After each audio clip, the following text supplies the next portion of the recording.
O galego non só se fala en Galicia, senón que tamén en Asturias, León e Zamora. Hoxe estamos en Cacabelos, no Bierzo, para saber un pouco máis sobre o galego que se fala aquí.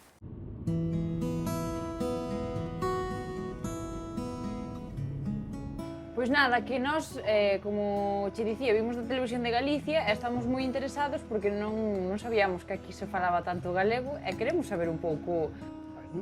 Aí que falas galego. É verdade que cuando abres a orella un pouco escuitas máis do que parece, non? Nos bares, nos hospitales, nos supermercados, sí. Eu nací nun pueblo de León, pero rayando con Lugo, entonces ese pueblo falase galego. Falase galego chapurriao, non é exactamente galego. Nós dicimos para o vecino en castelán, dicimos veciño. Vos como decides? Tamén decimos Veciño. bueno, nalgúns casos dices o veciño. Por exemplo, a isto, como lle chamamos? Como lle chamas tú? A prenda? Os Aquí chaman pantalós. pantalós. Sí. Porque aí o señor decía pantalois. A xente que fala galego no Bierzo ten a imaxe de que non falan galego, de que falan chapurreado. É que todo o mundo nos dice eso, por qué? Sí, é que ten esa imaxe, entón, como só se fala de portas pa dentro. Tú onde falas o galego? Eu na miña casa, no instituto, a miña clase, e no meu pobo. Miña nai faloume en galego desde sempre, e logo xa no colexio fume apuntando ao galego, e acabei no instituto estudándolo. Cal é a oferta educativa de galego aquí, neste instituto? Pois en Castela e León hai un acordo educativo entre a Xunta de Galicia e a Xunta de Castilla e León. Hai inmersión lingüística en primaria, na asignatura de plástica, e logo tamén na secundaria na asignatura de xeografía e historia.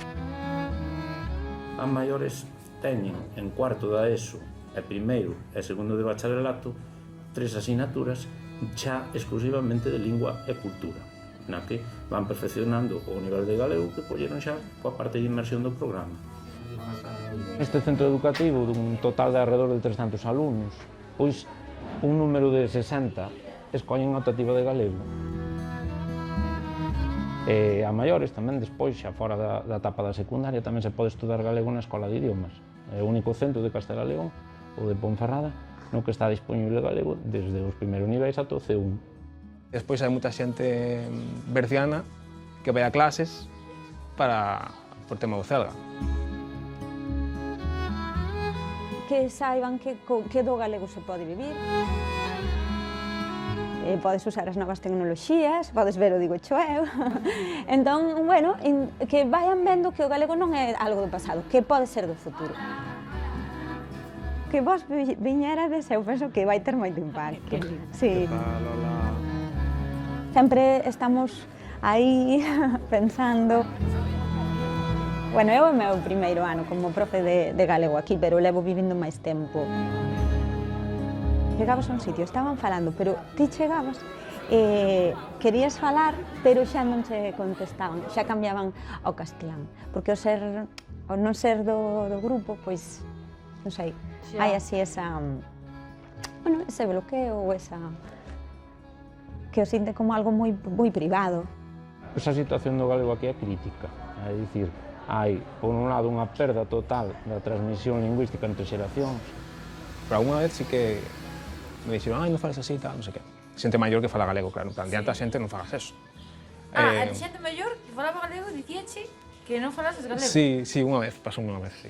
Como que lle está vergoña falar o seu galego. Pois iso hai no que cambiar, como se pode cambiar iso? Xa, pois falando.